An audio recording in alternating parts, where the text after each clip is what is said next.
Welcome back to my YouTube channel social science with Pukhraj.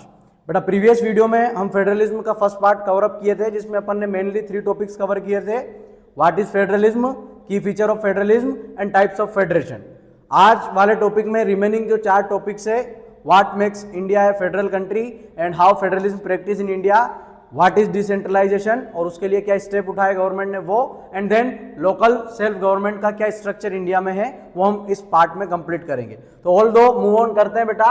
What makes India a federal country, ऐसी कौन सी चीजें हैं जो India को एक फेडरल देश बनाती है, एक संघीय देश बनाती है। तो इसमें बेटा 5 से 6 पॉइंट है, एक एक करके अपन समझते हैं। पहला पॉइंट है बेटा constitutional status and tears of government, यानी कि भारत का जो कॉन्स्टिट्यूशन है वो भारत को कैसा देश बना रहा है और उसमें कितने टीयर ऑफ गवर्नमेंट रहेगी। तो इंडियन कॉन्स्टिट्यूशन के हिसाब से बेटा इंडिया जो है एक यूनियन ऑफ स्टेट है, यानी कि भारत राज्यों का समूह है।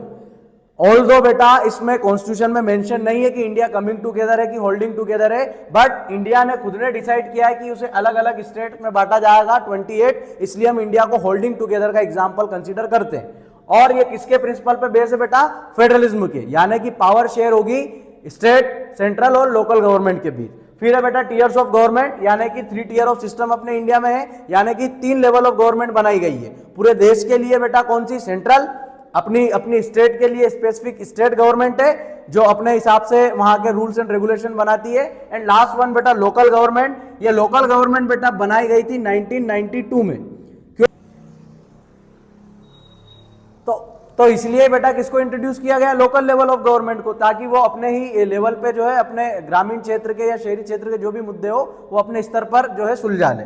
तो इसमें बेटा 2 तरीके से इसको बांटा गया था, एक रूरल एरिया के लिए और एक अर्बन एरिया के लिए, है ना। रूरल एरिया में आपने क्या बना दी बेटा, पंचायत, और इसमें आपने क्या बना दी, म्युनिसिपैलिटीज।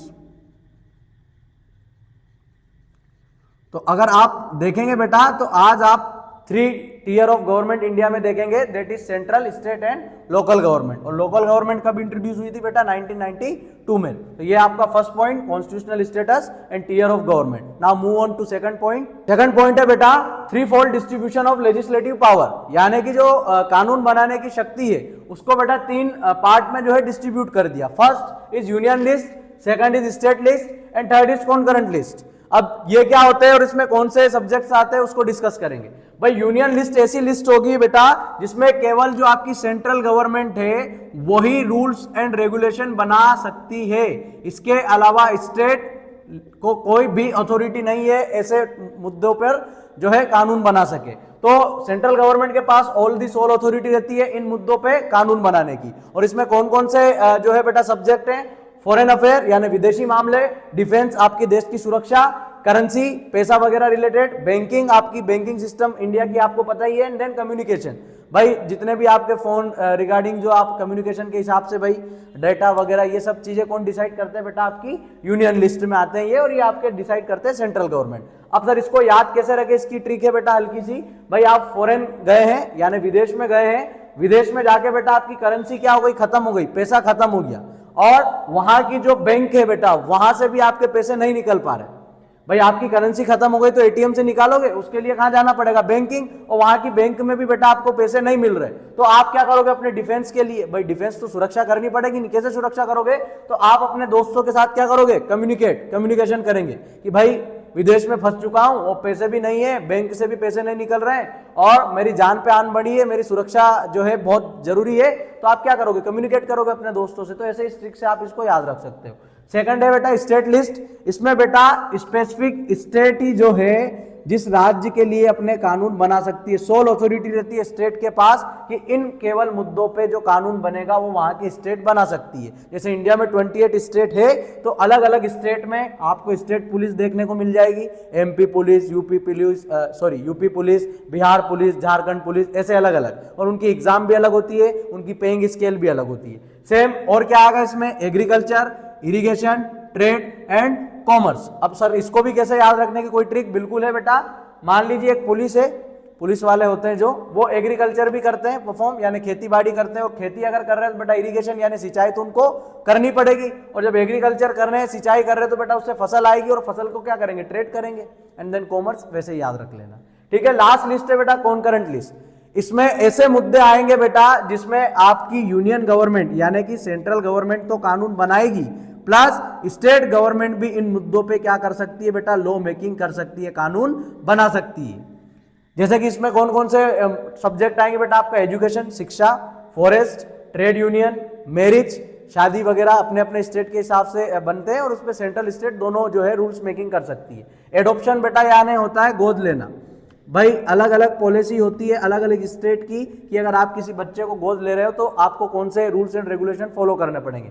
एंड लास्ट है बेटा सक्सेशन। सक्सेशन मतलब होता है बेटा वारिस, यानी किसी की संपत्ति है और वो किसके हक में जाएगी या उसका आने वाला वारिस कौन होगा उस गद्दी का, वो भी जो है किसका मुद्दा है बेटा, कॉन्करेंट लिस्ट का, जिसपे स्टेट एंड यूनियन गवर्नमेंट दोनों लॉ मेकिंग कर सकती है।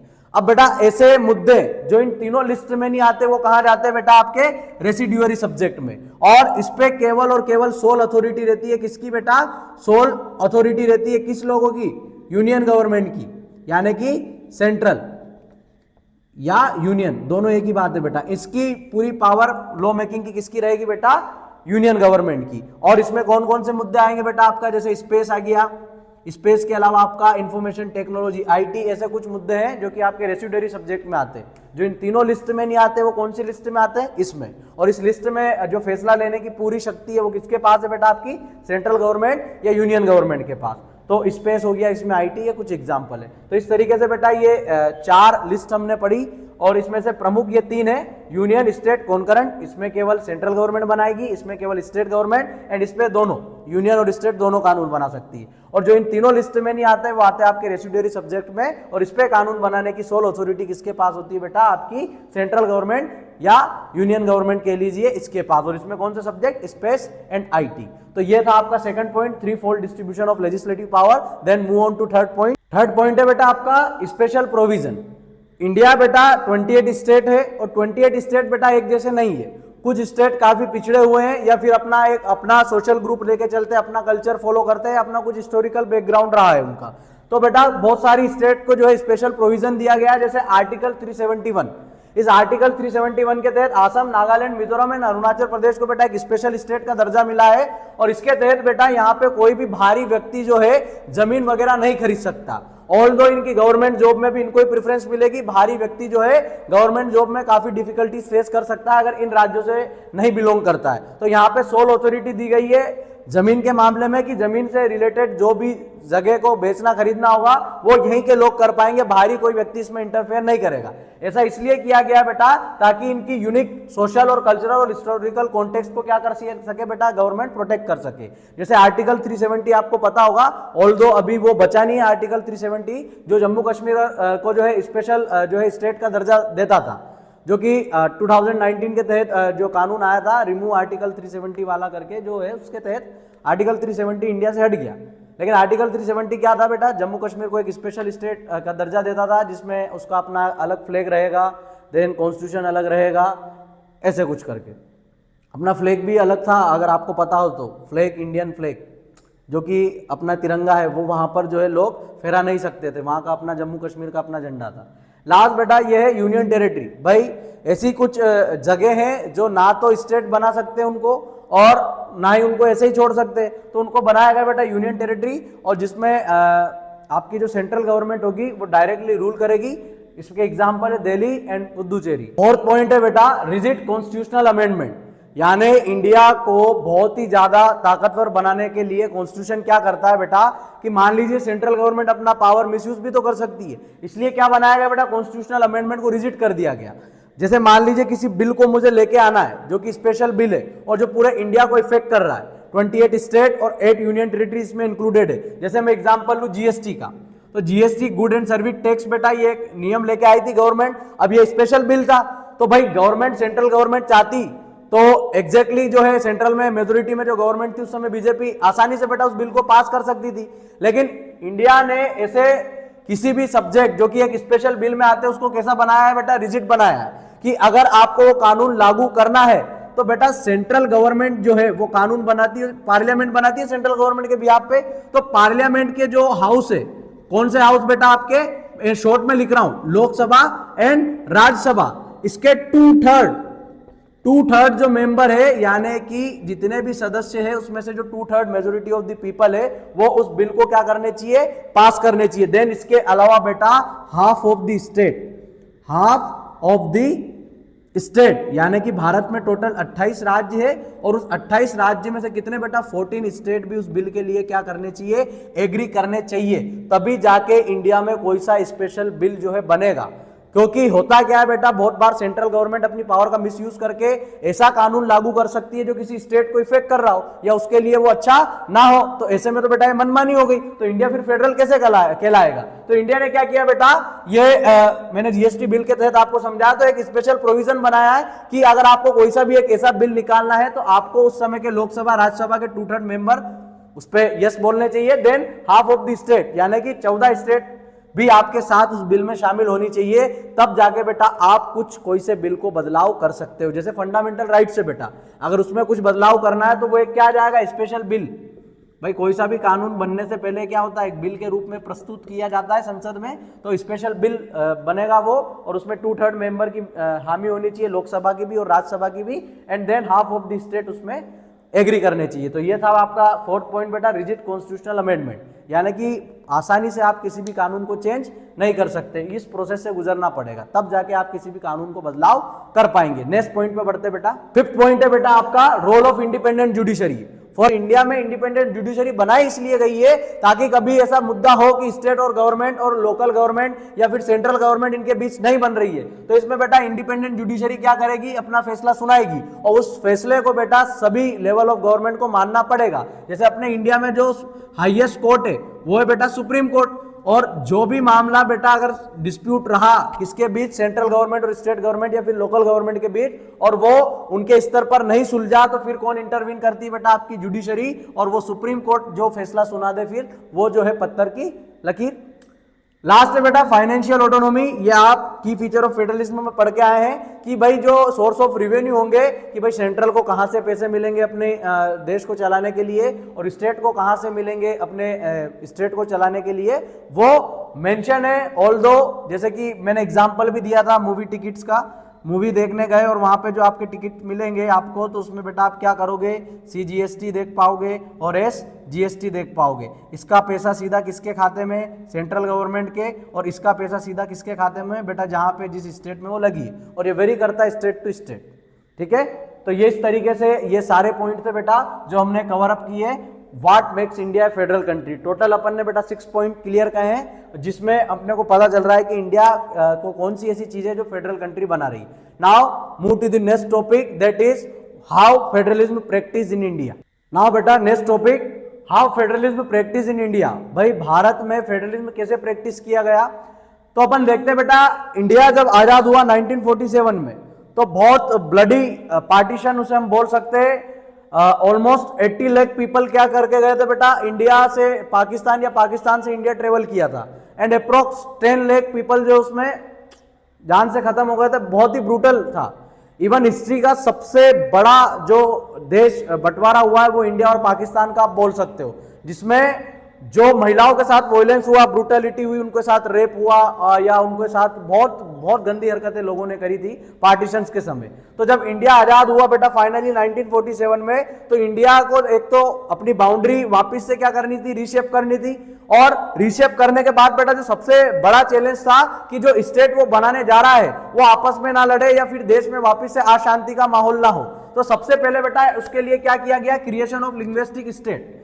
भाई भारत में क्या हुआ बेटा, अलग अलग भाषा बोली जा रही है, आपको ये पता है, लेकिन भाषा के हिसाब से भारत में जो है राज्य बनाने पर जब भैंस छिड़ी तो बहुत सारे नेताओं को डर था कि अगर भाषा के हिसाब से जो देश में राज्य बने तो हो सकता है कल को हर एक राज्य जो है इसकी मांग उठाए और भारत की इंटीग्रिटी के लिए बहुत जो है डिफिकल्ट टास्क होने वाला था। लेकिन फिर भी फाइनली 1953 में क्या हुआ बेटा, आंध्र प्रदेश एक ऐसा राज्य बना, और जो कि पहला ऐसा राज्य था जो भाषा के हिसाब से भारत में जो बनाया गया। तो आंध्र प्रदेश जब बना भाषा के हिसाब से, तो इसने भारत की कंडीशन और मजबूत करी। नेताओं को ऑल्दो डर था कि ऐसा ना हो कि भारत के साथ कुछ गलत हो और स्टेट आपस में लड़ने लगे भाषा के हिसाब से, तो बेटा आंध्र प्रदेश बना। देन फिर महाराष्ट्र भी बना, जो मराठी भाषा बोलने वाले लोग हैं उनके हिसाब से। तो इसमें आप आंध्र प्रदेश और महाराष्ट्र का एग्जाम्पल कंसिडर कर सकते हैं। तो केवल भाषा के हिसाब से ही राज्य नहीं बनाए गए, फिर आप देखोगे तो बेटा एथनिक कंपोजिशन, उनकी जियोग्राफी और उनका कल्चर देखकर भी राज्य बनाए गए सॉरी। तो इसमें आप क्या देखोगे कि जैसे नागालैंड हो गया बेटा, नागालैंड का जो कल्चर है, वहां का कल्चर पूरा लगभग ट्राइबल ग्रुप्स पे भरा हुआ है, तो उनके हिसाब से उनको अलग प्रोविजन दिया है 371 आर्टिकल के तहत। आपका उत्तराखंड हो गया बेटा, पूरा पहाड़ी क्षेत्र है, इसके लिए अलग से इसको गठन किया गया, अलग हटाकर उत्तर प्रदेश से। और फिर आप एक और अगर एग्जाम्पल रहे बेटा तो झारखंड जो कि बिहार से अलग हुआ था, वो अपना एक कल्चर और अपना एक ट्रेडिशन फॉलो करता है। तो इस हिसाब से बेटा भाषा के हिसाब से तो राज्य बनाए गए, और एथनिक कंपोजिशन, उनकी जियोग्राफी और कल्चर को देखते हुए भी भारत में जो है अलग अलग स्टेट का गठन हुआ है। क्योंकि पार्टीशंस के बाद बेटा India one of the biggest जो आप बोल सकते हो कि टास्क था, वो यही था कि इंडिया जब आजाद हो गया है तो अब इंडिया में कितने बेटा 565 प्रिंसली स्टेट थे, है ना। और जो आपकी गवर्नमेंट थी, ब्रिटिश गवर्नमेंट, वो इनके सामने ऑप्शन छोड़ के गई थी बेटा कि या तो आप आज़ाद हो जाइए, खुद अपना देश बना लीजिए, या फिर भारत में मिल जाइए, चाहे पाकिस्तान से मिल जाइए। तो आप मुझे कमेंट करके बताना कि वो कौन सा शख्स था जिसने 565 प्रिंसली स्टेट को इंडिया के साथ, ऑल्दो 565 तो नहीं थी, 552 को इंडिया के अंदर जो है मिलाया था, बाकी की पाकिस्तान के हिस्से चली गई थी क्योंकि वो वहीं पे सिचुएटेड थी। तो 552 जो आपकी प्रिंसली स्टेट थी उसको इंडिया में मिलाने का काम किसने किया था, उस कमेंट में सेक्शन में बताना कि कौन वो व्यक्ति था जिसने ये काम किया। तो ये था आपका क्रिएशन ऑफ लिंग्विस्टिक स्टेट। एक तो भाषा के हिसाब से राज्य बनाए गए ताकि देश की इंटीग्रिटी बनी रहे, और एथनिक कंपोजिशन, जियोग्राफी और कल्चर के हिसाब से भी अलग अलग स्टेट का गठन हुआ, जिससे लोग आपस में ना लड़े और इंडिया का जो है फेटर्निटी बनी रहे, यानी कि भाईचारा। सेकंड पॉइंट है बेटा लैंग्वेज पॉलिसी। जब इंडिया आजाद हुआ बेटा, तो इंडिया आजाद होने के बाद बहुत सारे लोगों में डिबेट छिड़ी कि भाई जो हिंदी लैंग्वेज है उसको इंडिया की जो है ऑफिशियल लैंग्वेज बनाया जाए। अब इस हिंदी के साथ दिक्कत ये थी बेटा कि अपन बात करें ऑफिशियल लैंग्वेज इसको बनाने की, तो इंडिया में हिंदी लगभग अप्रोक्स 40 to 43% लोग ही बोलते हैं, बाकी के जो बचे हुए लोग हैं बेटा वो डिफरेंट लैंग्वेज का प्रयोग करते हैं। अब इंडिया के सामने सबसे बड़ा हेडेक अगला ये था कि भारत में हिंदी को अगर ऑफिशियल लैंग्वेज या स्टेट लैंग्वेज या नेशनल लैंग्वेज घोषित कर दे तो बाकी की जो भाषा बोलने वाले लोग हैं वो आपस में लड़ेंगे। जैसे अपन ने देखा कि सबसे पहले आंध्र प्रदेश भाषा के हिसाब से तो बनने वाला राज्य था, और उसमें अगर आप हिंदी को ही सारा महत्व दे देंगे और हिंदी को ही नेशनल लैंग्वेज घोषित कर देंगे तो ये तो दिक्कत हो जाएगी। तो हुआ क्या बेटा, फैसला लिया गया कि हिंदी को जो है हम नेशनल लैंग्वेज घोषित नहीं करते हैं, क्या करते हैं, ऑफिशियल लैंग्वेज। अब जब हिंदी को ऑफिशियल लैंग्वेज घोषित किया तो साथ में लोगों ने सजेस्ट किया कि हिंदी के साथ आप इंग्लिश को भी ऑफिशियल लैंग्वेज बनाइए, ताकि जो साउथ इंडियन पीपल्स है या नॉर्थ ईस्ट में साइड में रहने वाले लोग हैं वो भी अपने जो नियम कानून बनाए। तो हिंदी तो बेटा एक तरीके से थोपना हो जाएगा, अगर उसको ऑफिशियल लैंग्वेज घोषित कर देंगे तो जितने भी जो शासन अपने जो नियम कानून बनाएगी वो हिंदी में निकलेंगे। इंग्लिश के लोग वहां पर कंफर्टेबल है, वो इंग्लिश समझते हैं, पढ़ना भी जानते हैं, लिखना भी जानते हैं, तो इंग्लिश उनके लिए आसान हो जाएगा। बीच में क्या हुआ था बेटा, हिंदी इंग्लिश को बनाया गया था ऑफिशियल लैंग्वेज, कुछ समय बाद इंग्लिश को हटा दिया गया था। तो तमिलनाडु में बेटा बहुत भयंकर तरीके से वॉयलेंस हुआ, और वो वॉयलेंस इतना खतरनाक रहा कि उसमें कुछ लोगों की जान चली गई, जिससे सरकार वापस से घबरा कर क्या करती है बेटा, इंग्लिश को वापस से ऑफिशियल लैंग्वेज का दर्जा देती है। और इसके बाद बेटा वो अमेंडमेंट करती है। अब वो अमेंडमेंट आप मेरे को कमेंट सेक्शन में बताना कि कौन से अमेंडमेंट के तहत बेटा इंडिया में हिंदी के अलावा भी 21 और ऐसी भाषाएं हैं बेटा जिसको क्या दर्जा दिया गया बेटा, ऑफिशियल लैंग्वेज। यानी कि अगर आप चाहो तो इंडिया के सेंट्रल लेवल की जितनी भी एग्जाम होगी, चाहे यूपीएससी हो गई, नीट हो गई, आईआईटी एम्स के लिए आप जो जेईई वगैरह के एग्जाम देते हो, तो आप बेटा हिंदी के अलावा उस एग्जाम को 21 और अलग अलग भाषाओं में दे सकते हो। तो दूसरा जो स्टेप उठाया था बेटा लैंग्वेज पॉलिसी से, central state relationship and political dynamic. अब ये क्या है, हुआ क्या बेटा कि जब इंडिया आजाद हुआ तो आपको पता है कांग्रेस जो वे बैक 1885 में इसका जो है गठन हुआ था एओ ह्यूम के द्वारा, जो कि एक ब्रिटिशर्स थे, सबसे पुरानी पार्टी थी। और ये पार्टी क्या थी बेटा, इसके रूट्स जो है ग्रामीण एरिया तक, मतलब इससे जितने भी प्रोमिनेंट फ्रीडम फाइटर थे जिन्होंने आजादी के लिए लड़ाई लड़ी, वो सब इस पार्टी में शामिल थे। तो टिल 1990 तक हुआ क्या बेटा, इस कांग्रेस पार्टी का एरा चला जिसे अपन बोलते हैं वन पार्टी एरा। अब इसमें हुआ क्या बेटा कि कहीं कभार कभी स्टेट में कोई सी दूसरी पार्टी अपनी गवर्नमेंट बना भी लेती थी तो बेटा ये कॉन्स्टिट्यूशन का मिसयूज करके क्या करती थी, उस स्टेट गवर्नमेंट को खत्म कर देती थी। तो most of the time 1990s तक अगर आप देखोगे बेटा तो कांग्रेस का एक तरफा राज था भाई, सेंट्रल लेवल में तो वो रही प्लस ऑलमोस्ट हर एक स्टेट में उसकी गवर्नमेंट रही। 1990 के बाद बेटा क्या हुआ, एक नया दौर शुरू हुआ कोएलिशन गवर्नमेंट का, यानी इस समय तक बेटा बहुत सारी रीजनल पार्टियां उभर कर आ गई और सेंट्रल गवर्नमेंट में किसी को भी पूर्ण बहुमत नहीं मिला, यानी फुल मेजोरिटी नहीं मिली। अब जब फुल मेजोरिटी नहीं मिली बेटा तो वो अपनी गवर्नमेंट नहीं बना पाएगी। अब गवर्नमेंट नहीं बना पाएगी बेटा तो जो रीजनल पार्टी आपकी बनी है उन रीजनल पार्टी का आपको क्या लेना पड़ेगा, सपोर्ट लेना पड़ेगा। और जब आप रीजनल पार्टी का सपोर्ट लोगे तो आपको क्या करना पड़ेगा बेटा, पावर भी शेयर करना पड़ेगा। तो 1996 तक बेटा वन पार्टी एरा चला और 1990 के बाद कोएलिशन गवर्नमेंट का एरा चला, जिसमें आज भी अगर आप देखें तो बीजेपी बेटा कोई जो है one party era in the sense, यानी कहने का मतलब कि पूर्ण बहुमत से नहीं आई है, उसने जो है अलग अलग पार्टियों के साथ अलायंस किया है और उसकी अलायंस का नाम है एनडीए, नेशनल डेमोक्रेटिक अलायंस। और उसके बाद आज बेटा जो है बीजेपी सेंट्रल गवर्नमेंट में रूल कर रही है। तो आज हम अगर देखें बेटा तो आज कोई सी भी सेंट्रल गवर्नमेंट अपनी पावर का मिसयूज कर किसी भी स्टेट गवर्नमेंट को गिरा नहीं सकती है। तो आज इंडिया में अगर आप देखोगे तो 28 स्टेट में ऐसा नहीं है बेटा कि बीजेपी है कि कांग्रेस ही है, अलग अलग स्टेट में वहां की रीजनल पार्टीज भी मिलेगी आपको और ये नेशनल पार्टीज भी आपको देखने को मिलेगी। नेक्स्ट टॉपिक है बेटा आपका decentralization India. Again very important topic है बेटा, इस चैप्टर से बहुत बार इस चैप्टर से आपके एमपी बोर्ड या सीबीएसई में क्वेश्चन अराइज होते हैं। तो सबसे पहले डिसेंट्रलाइजेशन इंडिया में कब हुआ था वो पता होना चाहिए बेटा, 1992 में। तो डिसेंट्रलाइजेशन की डेफिनेशन क्या है कि when power is taken away from central government and state government and given to local government, it is known as decentralization. यानी सेंट्रल गवर्नमेंट यानी कि जो केंद्रीय सरकार है और जो राज्य सरकार है उनसे कुछ पावर लेकर और किसको शिफ्ट कर दी जाए बेटा, लोकल गवर्नमेंट को यानी स्थानीय सरकार को दे दी जाए, उसी को अपन क्या बोलते हैं, डिसेंट्रलाइजेशन। तो इंडिया में डिसेंट्रलाइजेशन हुआ था 1992 में। और ये क्यों करने की जरूरत पड़ी बेटा, क्योंकि इंडिया मैंने बताया जैसे कि बहुत बड़ा देश है, अलग अलग भाषा बोलने वाले, अलग अलग कल्चर फॉलो करने वाले, अलग अलग रिलीजन को फॉलो करने वाले लोग हैं। तो ये काफी डिफिकल्ट है किसी भी देश के लिए इतनी डाइवर्सिटी को मैनेज करना। तो इंडिया में 1992 में ये डिसेंट्रलाइजेशन हुआ।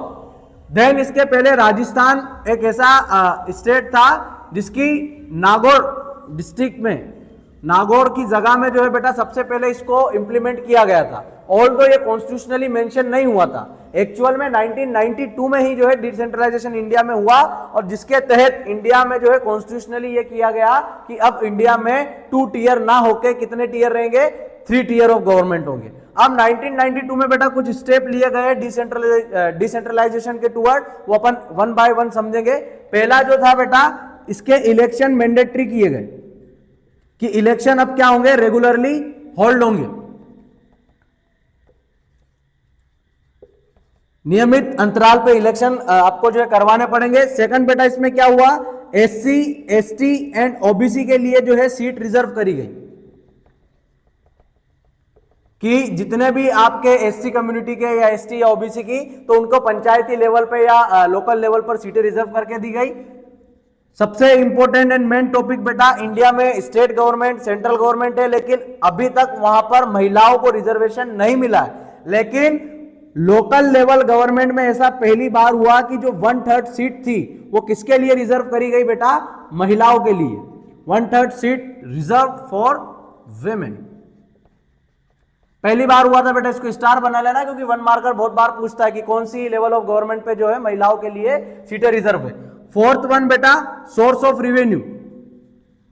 सोर्स ऑफ रिवेन्यू का क्या किया गया बेटा कि स्टेट गवर्नमेंट को बोला गया कि आप इसके साथ अपनी पावर भी शेयर करो, पावर शेयर करने के पास बाद आप रिवेन्यू भी शेयर करो ताकि लोकल लेवल पर गवर्नमेंट अपना जो है अपलिफ्टमेंट कर पाए। एंड लास्ट पॉइंट है बेटा, एक कॉन्स्टिट्यूशनली मैंडेट किया गया और एक सेपरेट इलेक्शन कमीशन बनाया गया, सेपरेट इलेक्शन कमीशन बनाया गया जिसका क्या काम था बेटा, यहां के पंचायती चुनाव करवाना। तो सेपरेट इलेक्शन कमीशन आप लिख सकते हो इसको, इन शॉर्ट मैंने आपको बताया है। आप एनसीईआरटी के पॉइंट जो है एक बार पढ़ लीजिएगा, ये मैं काफी इन शॉर्ट बता रहा हूं कि सेपरेट एक इलेक्शन कमीशन बनाया गया जिसका काम यह था कि वो लोकल लेवल गवर्नमेंट के चुनाव अप टू मार्क जो है फ्री एंड फेयर करवा सके। तो ये कुछ मैंडेटरी बदलाव हुए थे 1992 में जो कि गवर्नमेंट ने लोकल लेवल गवर्नमेंट को क्या करने के लिए, ताकतवर बनाने के लिए उठाए थे। लास्ट टॉपिक है बेटा इस चैप्टर का, structure of local self government, यानी कि लोकल लेवल गवर्नमेंट पे कैसा स्ट्रक्चर किया गया है। तो बेटा ग्रामीण क्षेत्र के लिए अलग से हुआ है और शहरी क्षेत्र के लिए अलग से किया गया है। तो जो ये कॉन्स्टिट्यूशनल अमेंडमेंट हुआ था बेटा, वो हुआ था 73rd एंड 74, उसके तहत बेटा इनको इंट्रोड्यूस किया गया था।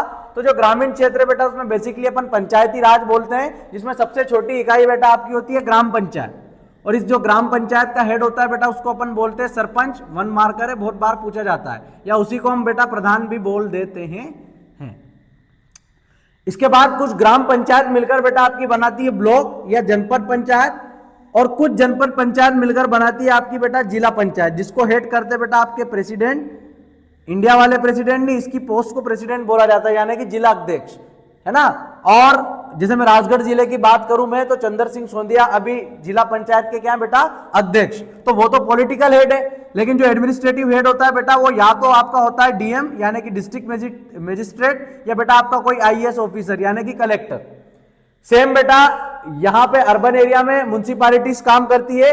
जैसे सबसे ऊपर होती है बेटा म्युनिसिपल कॉर्पोरेशन, जिसको आप नगर निगम भी बोलते हैं। इसमें अप्रोक्स जहां पर 10 लाख से ऊपर यानी 10 लाख से ऊपर जनसंख्या है, ऐसी जगहों पे बेटा म्युनिसिपल कॉर्पोरेशन काम करता है। जैसे मेट्रोपॉलिटन सिटी होगी, जैसे इंदौर है बेटा, वहां पे नगर निगम काम करता है, वहां की पॉपुलेशन 10 लाख प्लस है। सेम उसके नीचे जो काम करने वाली कम्युनिटी होती है, वो होती है म्युनिसिपल काउंसिल।